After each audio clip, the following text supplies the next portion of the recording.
We were fortunate in that after Andy passed away, I was very close with our social worker who worked with the palliative care team that Andy had had for most of his life. And she had been reaching out to us and checking in and sending emails after Andy. And I think originally she had offered to us the opportunity to debrief with all of his main doctors.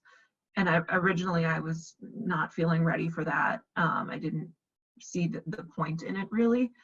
But then the more I kind of thought about it in the weeks after that, I just thought, I do have a lot of questions.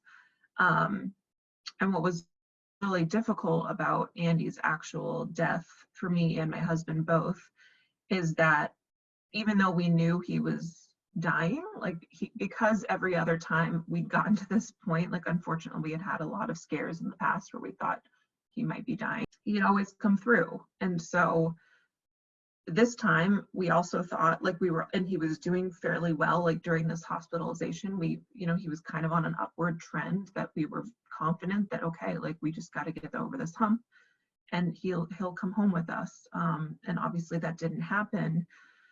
And, my husband, even though he had been staying with me at the hospital, had elected the night before to go home and see our other child. And he never, ever would have left the hospital if there was any inkling that Andy could possibly have died while he was gone. And I was sleeping in the hospital room in the ICU with Andy, and I woke up, at 6:45 in the morning. And, I had woken up with him around 2, changed his diaper, and he was fine. And then when I woke up at 6:45, I looked at his vital signs and I was seeing that his heart rate had started to come down. And I was actually so grateful for that because it had been so high. And so I literally had this moment of relief of oh, thank God. And then I looked at his O2 sats and they were starting to dip in the low 90s, start to dip in the 80s. And then the alarm started all going off and I was like, what is happening? And, the doctors and nurses started to descend upon us and they basically told me, it looks like Andy's organs are starting to fail and he's dying. And he was gone within 15-20 minutes after that. So unfortunately, my husband, even though my parents lived close by, they came to take care of my other son. And my husband was able to get a state trooper to rush him to the hospital. He didn't make it in time. And I just think that was really hard for both of us, for both me to experience that by myself, even though I was with all these nurses and doctors. I, of course, wanted my husband to be there, and I think he really wished that he had been there. We did have a phone call where I put the phone up to Andy's ear so that my husband Nathan could say goodbye. So ultimately, when I decided that was something I wanted to do, I broached the subject with my husband. He was also kind of unwilling at first and not open to that idea. He was like, what is the point of talking about it? It's not going to change anything.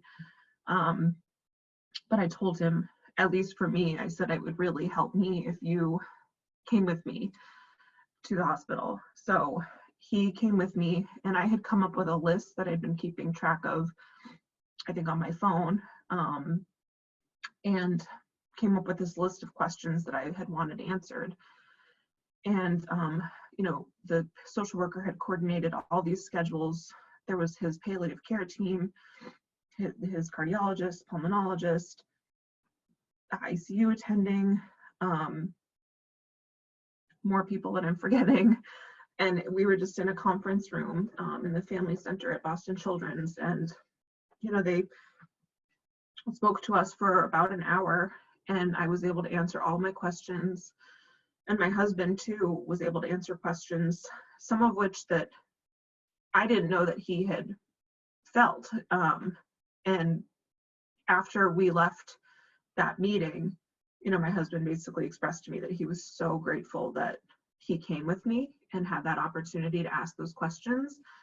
And I think we both walked away from the experience with some peace that and validation that we know that we did everything we possibly could do. And, you know, that I think the doctors also gave us, you know, appreciation that they saw in us. And I felt very like appreciated in that way, that they saw we were good parents, and it wasn't that, you know, we didn't do anything that caused his untimely death. It was what it was. So all in all, I'm very grateful for that opportunity, because I think it helped my healing process, because I was so stuck on that week in the hospital after Andy passed away. I just couldn't think of anything else beyond what led up to his death, and just kept replaying over and over and over in my head, what could I have done differently to have saved him? You know, but they ultimately said, like, you couldn't have done anything. Like, he was literally in the best possible place he could have been, in the ICU at Boston Children's. And his poor little body just didn't have anything left. So I would highly recommend, at least for me, that process was incredibly invaluable.